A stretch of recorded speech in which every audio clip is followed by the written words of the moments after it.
subhanahu wa ta'ala is the greatest.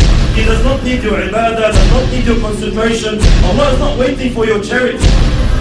Allah's kingdom and dominion does not increase with your dhikr and tasbih and ruku' and sujood.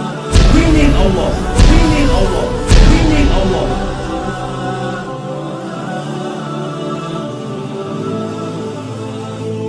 The issue of salat, the problem that we are facing with salat is that salat has to do with spirituality. It has to do with feelings that come through your heart and thoughts that come through your mind. A successful Muslim, like Allah subhanahu wa ta'ala says, قَدْ أَفْلَحَ الْمُؤْمِنُونَ الَّذِينَ هُمْ فِي صَلَاتِهِمْ خَاشِعُونَ. Verily the believers are successful, they are the ones who have khushu' in their salat. They pray properly, they stand before Allah subhanahu wa ta'ala properly. A crucial step, a crucial cornerstone in achieving this target is to know who you're standing in front of. Who are you speaking to? Which words are you reading? These feelings, this set of feelings, they have to come through your heart, and the more they take you on, the more they are in your heart, the better your salat is. And the weaker these thoughts and feelings come to your heart, the weaker your prayer is. Most of us, my brothers and sisters, when we stand in our salat, we are daydreaming. That's the honest truth. 90% of us, we're daydreaming in our salat. We're not even thinking of what we are supposed to think about. The thought of thinking of something doesn't exist. Why? Because the intention is not there, the strength is not there, the understanding is not there. This is why briefly, inshallah, what feelings, what emotions must come through our hearts standing before Allah subhanahu wa ta'ala? How can we assist? How can we basically amplify these feelings? Number one, knowing who Allah subhanahu wa ta'ala is. Who am I talking to? Who am I standing in front of? Allah subhanahu wa ta'ala, my brothers and sisters, does not need us.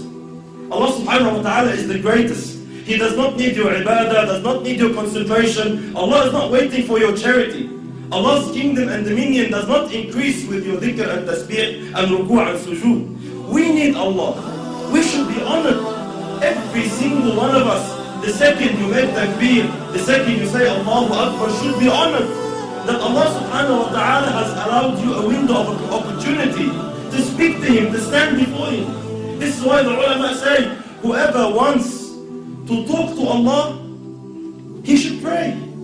You want to talk to Allah, start praying. When you're praying, you are directly, with no barriers, with no intermediaries, with no interpreters, you are speaking to your Lord, your Creator. This is why very, very important that we realize who we're talking to, my brothers. It's a small brief hadith. You know, Allahu Akbar, the understanding we should have who Allah subhanahu wa ta'ala is.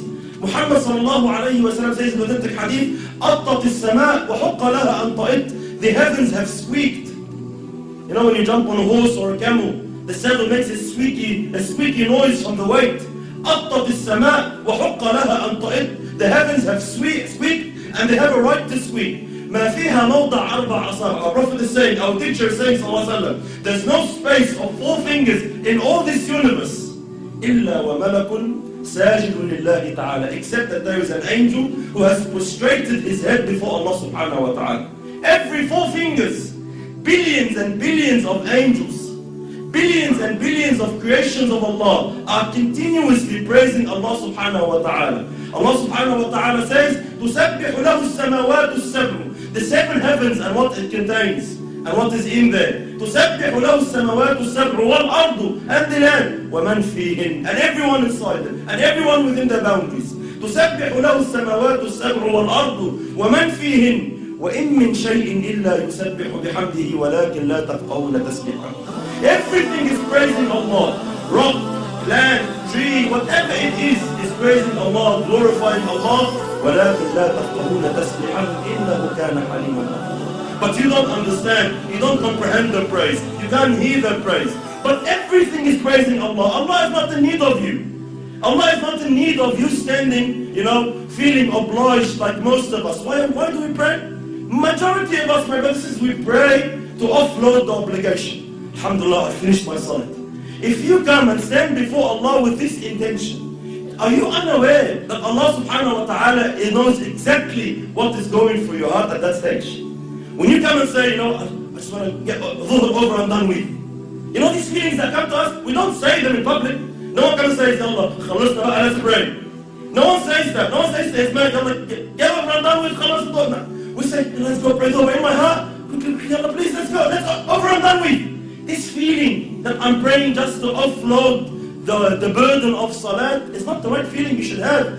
You should be honored, my brothers and sisters, wallahi, in issues of dunya. When we deal in our dunya here, with human beings like us, wallahi, subhanallah, if you stand in front of someone you're afraid of, like a judge in court, or a bully of some sort in Auburn, or a president, a prime minister, an ASU agent, whoever you stand in front of, what happens to you naturally, without no motivation, without no one to have to give you a 7-step course of how to fear him?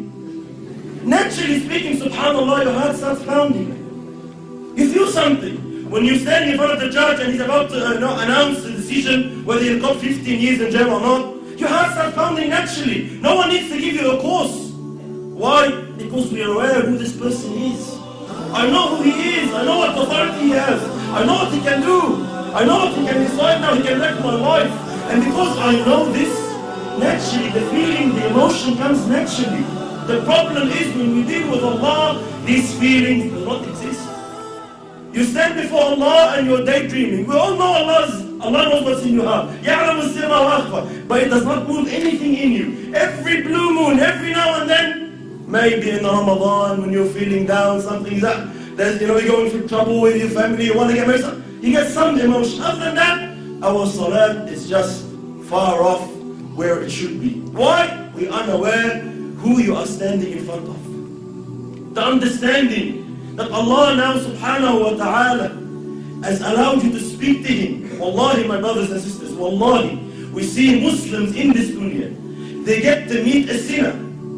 Let's say an actor or an actress or a pop star of some sort.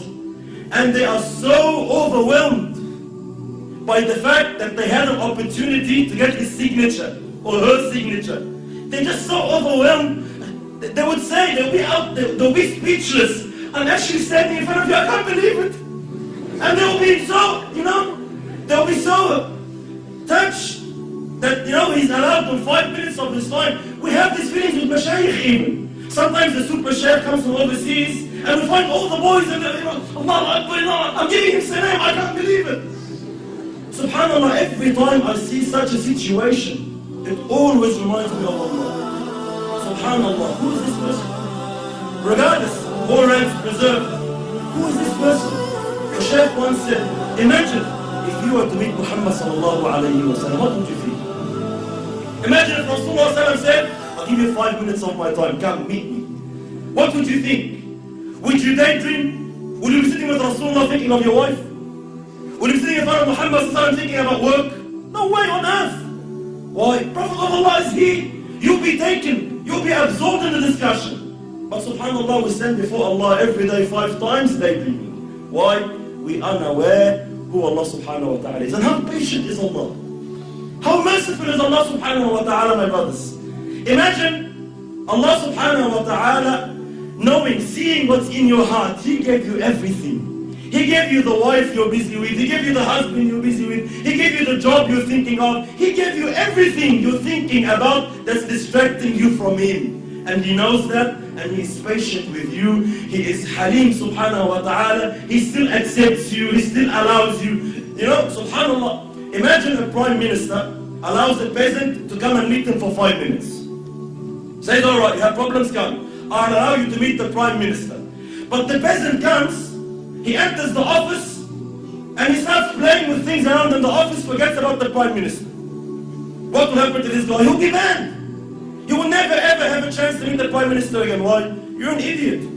We allowed you the chance, we opened the door for you, and you don't want to present your situation. You don't want to say anything.